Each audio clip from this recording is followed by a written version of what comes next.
কাজ তো করতে হবে, না আর তো উপায় নেই। তা বলছি এতদিন পর মনে পড়লো না, তবে দাদা আমাদের অনেক ভালো।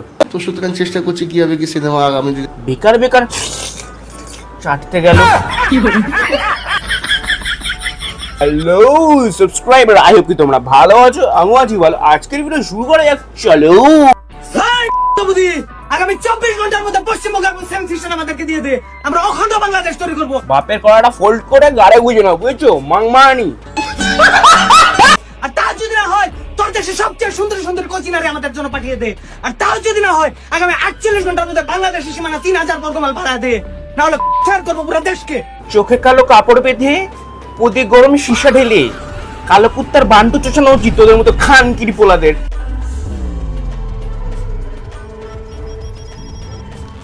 একটা দোকান দিয়ে কিছু যদি বিক্রি করেন, কচুরি ভাজেন তাতেও রোজগার হয়, চপ ভাজেন তাতেও রোজগার হয়। এই দুষ্টু, এটা তো একবার বললেন না যে পাটির নেত্রী চটি কাটলে রোজগার হয়। তাহলে যে মানুষটা ধরুন একসময় পড়াশোনা করার সুযোগ পাননি এবং তিনি স্কিল্ড নন, সেই মানুষটা তো আর 10টা 5টা ডিউটিতে চাকরি পাবেন না ন্যাচারালি। আচ্ছা, ওল্ড রুলিং পার্টি যখন ছিল তখন তো লোকের ভালো পড়াশোনা করে কোনো লাভই হতো না, সোজাঙ্কেই পাবেন না। সেই মানুষগুলোকে নিয়ে মমতা বন্দ্যোপাধ্যায় বলেছিলেন যে আপনারা বসে না থেকে অন্তত 4টে দোকান দিন।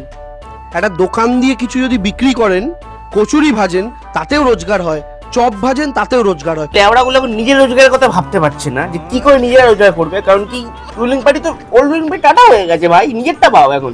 চপ কচুরি হয়ে গেছে হয়ে গেছে।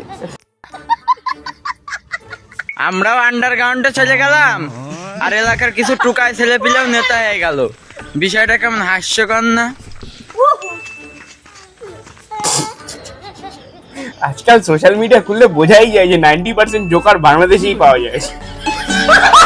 আমার প্রায় 1,44,000 জিএফ আছে, গার্লফ্রেন্ড আছে। আর কিছু জিজ্ঞেস করবেন? প্লাস 1,44,000 আবার বাড়ি গিয়ে দুইজন খুব অবাক হয়ে গেল। দেখো, বাংলাদেশে অ্যাক্ট্রেস যে আছে সেই স্বীকার করে নিচ্ছে যে 1,44,000 মেয়ে বাংলাদেশে নেই। তার প্রমাণ তো একজন দিয়েছে, এই যে চেয়েছে, মেয়ে চাইছে যে তোর দেশে সবচেয়ে সুন্দর সুন্দর কোচিনারি আমাদের জন্য পাঠিয়ে দে। একটা কথা বলবো, তোরা সবাই মিলে প্যাকেজে পদ মারামারি কর। হরে কৃষ্ণ 100 কোটি চুরি। আমার রাজনীতিতে রাজার নাম ভগবান শ্রীকৃষ্ণ।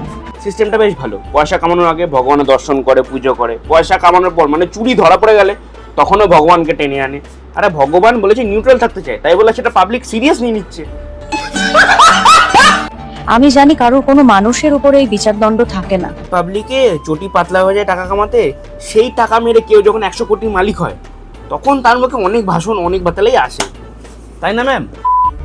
আমি তাকে মানি, তিনি যে দণ্ড দেবেন আমি মাথা পেতে নেব। আর একজন স্ত্রী হিসেবে যদি আমার স্বামীর অভিযোগ ওরা যারা করছে সেটা যদি প্রমাণিত হয়, হ্যাঁ, আমি আমার স্বামীর সাথে জেলে যেতে উড়েছি। উফ, স্বামী অন্তঃপ্রাণ। তা বলছি ম্যাম, বলছি যে টাকাগুলো কি আপনার স্বামীর কাছে আছে? কাজ তো করতে হবে, না আর তো উপায় নেই। তা বলছি এতদিন পর মনে পড়লো না, তবে দাদা আমাদের অনেক ভালো। তো সুতরাং চেষ্টা করছি কিভাবে কি সিনেমা আগামী দিনে বেকার বেকার চাটতে গেল। কি গল্প নিয়ে করা যেতে পারে, এইটুকুই মাত্র চেষ্টা রয়েছে। তারপরে মান সম্মানটা খোয়ালো।